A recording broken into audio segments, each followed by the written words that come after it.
Welcome to the Parkrun Brief, the weekly parkrun training podcast where I break down what we've published this week on parkruntraining.co.nz and turn it into practical coaching advice you can use this Saturday. On the Sunday reset, the hidden benefit of slowing down your warm up. Most runners rush their warm up. It's easy to see why. You arrive at parkrun, check the time, feel the buzz building, and suddenly those first few minutes become a bit of a blur. A quick jog, maybe a stretch, a few strides if you remember, and then you're on the start line. It feels like you've warmed up, but often you've just sped up the process. And that's where a small shift can make a surprisingly big difference. Because one of the most overlooked ways to improve your parkrun isn't to train harder, it's to slow your warm up down. Why most warm ups don't quite work. A rushed warm up usually looks like this: jogging slightly too fast, thinking ahead to the run rather than staying present, trying to feel ready quickly. The result? You arrive at the start line partially prepared, but not fully settled. So when the run begins, your body is still catching up. Breathing spikes early, heart rate jumps quickly, the first kilometre feels harder than it should. And from there, you're already reacting instead of running. What a slower warm up actually does. When you slow your warm up down properly, something important happens. Your body transitions gradually instead of abruptly. Breathing finds rhythm before the run begins. Muscles activate progressively. Heart rate rises smoothly, not suddenly. Your mind settles into the effort. Instead of using the first kilometre to warm up, you start the run already prepared. The hidden benefit: a more controlled start. This is where the real gain shows up. A slower warm-up doesn't just prepare your body, it changes how you start. You're less likely to surge early, less likely to get caught up in the pace of others, less likely to feel out of control. And that sets up the entire run differently. A controlled start usually leads to steadier pacing, better energy distribution, a stronger finish, not because you've trained harder, but because you've started smarter. What slowing down actually looks like. Slowing your warm up doesn't mean doing less. It means doing it more deliberately. A simple structure might look like 10 minutes of easy jogging at a genuinely relaxed effort, level 2. A few short, controlled efforts, e.g., 60 seconds at a stronger but controlled pace with easy recovery.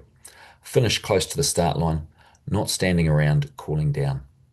The key is the feeling. You should arrive at the start line warm, relaxed, and composed, not rushed or slightly breathless. The mental shift that comes with it.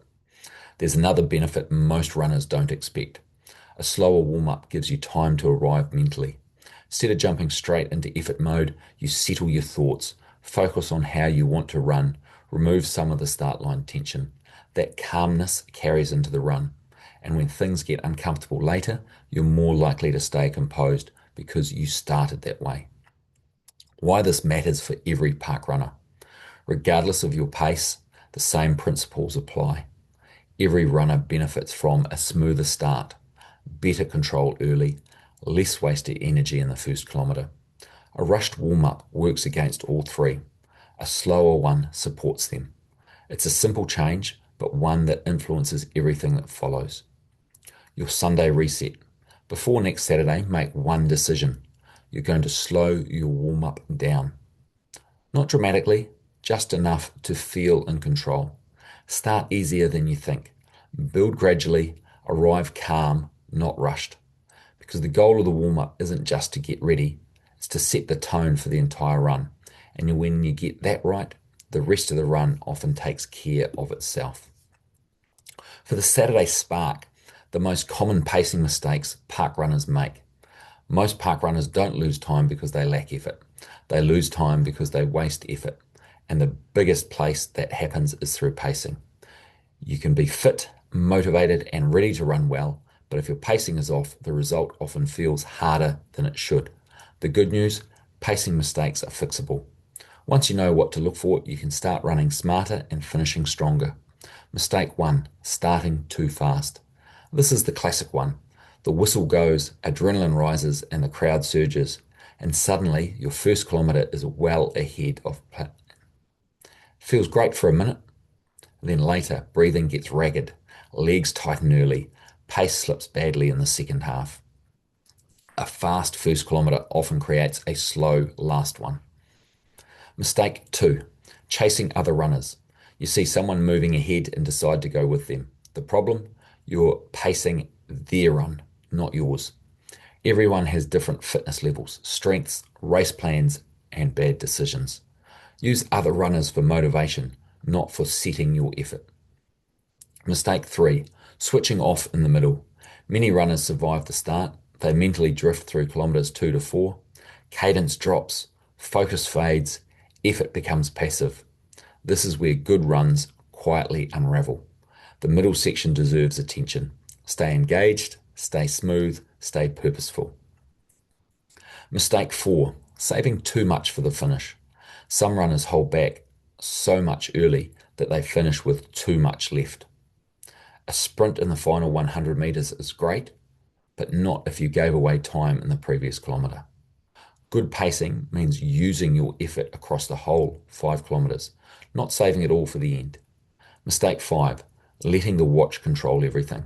Watches are useful, but constantly reacting to every pace fluctuation can create stress. GPS can drift, courses vary, conditions change. Use your watch as a guide, but trust breathing, rhythm, effort level, and feel. The best pacing combines data with awareness. A smarter approach this weekend. Try this simple plan. First kilometre controlled, middle steady focus, final kilometre build strongly. That one adjustment alone fixes many pacing issues. Saturday spark takeaway. If you want a better parkrun, avoid these common traps. Don't start too fast. Don't chase others. Don't switch off in the middle. Don't save everything for the end. Don't let the watch run the race. Run your own race. Stay present. Finish strong. That's how smart parkruns are built. Boost endurance with effective interval training. This Friday fast track session blends structure, rhythm, and sustained threshold work into one flowing workout. The descending intervals keep the session mentally engaging, while the short recoveries challenge your ability to settle quickly back into pace. It's a smart, progressive workout that rewards control and composure rather than raw speed. Warm up, 10 minutes at level 2, easy, relaxed running. Main set, 2 sets of 4 minutes at level 4, 60 seconds, level 2 recovery. 3 minutes at level 4, 40 seconds, level 2 recovery. 2 minutes at level 4, 20 seconds, level 2 recovery. And 1 minute at level 4. So 2 sets of that. And then 2 minutes at level 2 between sets. Cool down, 10 minutes at level 2. Post run, 10 minutes gentle stretching. Why this works for parkrun. This workout accumulates a solid amount of threshold running while constantly changing the rhythm of the session. The gradually shortening recoveries force you to stay composed and controlled under fatigue, a valuable skill in any 5K effort. For parkrunners, this session helps you improve sustained threshold endurance, develop pacing and discipline under pressure, build confidence changing gears smoothly, strengthen aerobic conditioning, practice holding form as fatigue builds. The second set is where the real work begins, making this session that develops both physical and mental resilience. How it should feel, strong and controlled throughout. The 4-minute reps establish rhythm. The shorter reps feel progressively sharper. Breathing stays elevated but manageable. You should feel challenged by the end of each set, but still capable of maintaining quality and good form. My tip, don't attack the early reps too hard. Settle into a sustained threshold effort from the beginning and let the session build naturally. The goal is smooth transitions, relaxed mechanics, and consistent pacing. Exactly the skills that help runners avoid fading late in a parkrun. Want to finish your next parkrun feeling stronger and more in control? Grab my free guide, Stronger for Parkrun, a quick routine to finish your 5K better. The link is in the description. It's a simple, effective strength session you can add after any run, including today's Friday fast track workout. Master your first kilometre with it for a stronger park run. Most park runners do not ruin their run in the final kilometre. They ruin it in the first one. Happens almost every Saturday. The briefing finishes, everyone walks towards the start line, the watch satellites connect, someone says, "I'm going for a PB today," and the run begins. And within 300 metres, many runners are already moving too fast. Adrenaline takes over, the crowd surges forward, people around you seem comfortable, the pace feels manageable until it doesn't. By the time the runners hit the third or fourth kilometre, the cost of that opening pace starts arriving. Breathing becomes harder, form falls apart, the pace fades, and what could have been a strong park run turns into survival mode. Why the first kilometre feels so easy. The opening kilometre of parkrun lies to runners. You are fresh, full of adrenaline, running on excitement, surrounded by other runners, carrying very little fatigue yet. Your body has not fully recognized the intensity you're asking it to sustain. That delay feedback tricks many runners into believing they can hold a pace they realistically cannot maintain for 5 kilometres. The problem is the body almost always corrects the mistake later, usually brutally. Banking time really works. Some runners justify an aggressive opening kilometre by saying they want to bank time, but physiologically running too hard early often creates significantly more fatigue than the seconds you gain are worth. Once lactic levels rise too aggressively and the body begins accumulating excessive fatigue, slowing later in the run becomes almost unavoidable. This is why many park runners positive split. Fast opening kilometres, slower middle kilometres, hanging on late. The frustrating part is many of these runners are fit enough to run faster overall.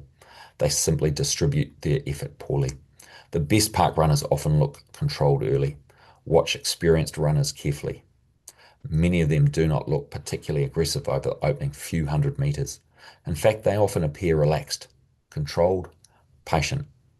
That is not because they are holding back too much. It's because they understand the goal is not to win the first kilometre. The goal is to run the fastest possible 5 kilometre. Those are two very different things. Strong finishes come from smart starts. One of the biggest breakthroughs runners can make is learning how to finish strongly. That usually comes with pacing more conservatively early. A strong parkrun often feels like controlled early, settling through the middle, increasingly challenging late, fastest over the final kilometre. That final point matters. Your fastest kilometre should ideally come late in the run, not at the start. The progressive park run is one of the best training tools.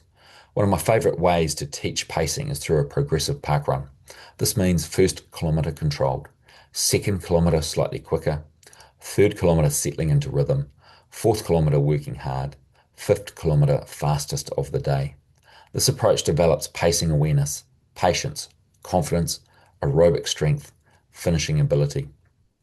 Most importantly, it teaches runners how to control effort rather than simply reacting emotionally to the excitement of the start. Why holding back feels uncomfortable. One reason many runners struggle with pacing is because running conservatively can feel wrong. You often feel like you're running too slowly. People are getting away from you. You should push harder. But that discomfort is often psychological rather than physical. And once runners trust the process, they are frequently surprised how much stronger they feel later in the run.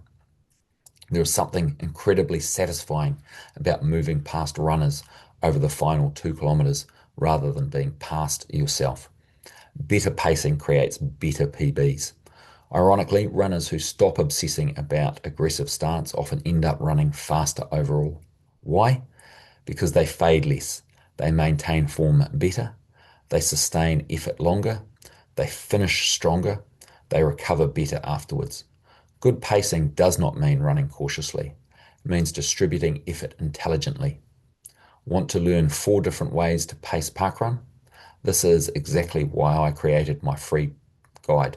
4 weeks, 4 ways to run parkrun. Inside, I explain 4 different pacing strategies you can rotate through across a 4 week cycle. Tempo pacing, progressive pacing, threshold pacing, PB attempt week. The goal is simple: help you become a smarter, stronger, and faster park runner. Download the free guide with the link in the description. Final thoughts: the first kilometre should not feel like a sprint to survive. It should feel controlled enough that you can keep building through the run. Most park runners are capable of running faster than they currently do, not because they need dramatically more fitness, but because they need smarter pacing. Why the fourth kilometre can make or break your run. Ask most runners how their park run went, and they'll often talk about the start, the pace, the first kilometre, how they felt early. But the truth is, most park runs aren't decided there. They're decided in the fourth kilometre. Why the fourth kilometre matters. By the time you reach the fourth kilometre, a few things have happened. The early adrenaline has faded. Your body is carrying fatigue. The finish is close, but not that close. It's an awkward part of the run. Too far to sprint, too late to reset completely, and that's exactly why it matters. Where runs start to unravel. For a lot of runners, the fourth kilometre is where things begin to drift. The pace starts to slip, form becomes a bit looser, focus fades just slightly, not dramatically, just enough to make a difference. And over the course of that kilometre, most small losses can add up quickly. What strong runners do differently. Runners who perform well tend to treat the fourth kilometre differently. They expect it to be tough. They don't wait to see how they feel. They decide how they're going to respond. They stay engaged. They hold their form. They keep their cadence steady.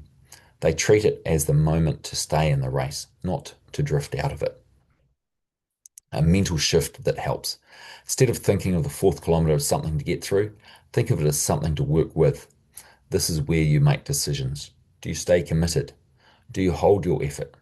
Do you keep moving forward? That mindset alone can change how you run that section. A simple cue to use.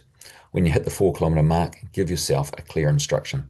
Something simple like stay with it, or hold form, or keep moving forward. You don't need complexity here, just something that keeps you focused on the task in front of you. Setting up the final kilometre. What you do in the fourth kilometre determines what you have left for the fifth. If you stay engaged, you carry momentum into the finish. If you drift, you spend the final kilometre trying to recover lost ground. That's why this section matters so much. Bring it back to Saturday. The next time you're at parkrun, don't just think about the start, think about the fourth kilometre. Expect it to be tough. Plan to stay focused. Commit to holding your effort, because that's often where the run is shaped. Not at the beginning, but right near the end. Next Saturday, when you hit that 4 kilometre mark, treat it like the moment that matters most and run it accordingly. How patience led to a stronger finish for Tanya at Waitangi parkrun. This week's parkrun progress report comes from Tanya Winter and her run at Waitangi parkrun in Wellington on Anzac Day 2026, where she ran a 28:16 in a field of more than 560 runners. At first glance, the opening kilometre looks cautious, but when you look deeper into the run, it becomes pretty clear that cautious start is exactly why this performance worked so well. The run at a glance. Strava recorded the run at just over 5 kilometres with splits of first kilometre 6:06, second kilometre 5:28, third kilometre 5:33, fourth kilometre 5:22, fifth kilometre 5:12. That's a really nice progression. After the opening kilometre, Tanya settled into rhythm, stayed controlled, and got progressively faster as the run unfolded. That's smart pacing. Waitangi parkrun on Anzac Day. Context matters. The event had more than 560 runners. Anyone who has run a large parkrun knows that can mean congestion early, difficulty finding rhythm, weaving around people, temptation to force the pace too soon.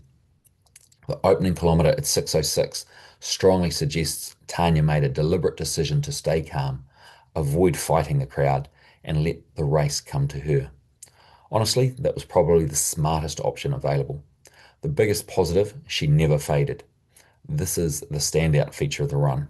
Once clear of the early congestion, she ran 5:28, 5:33, 5:22, 5:12.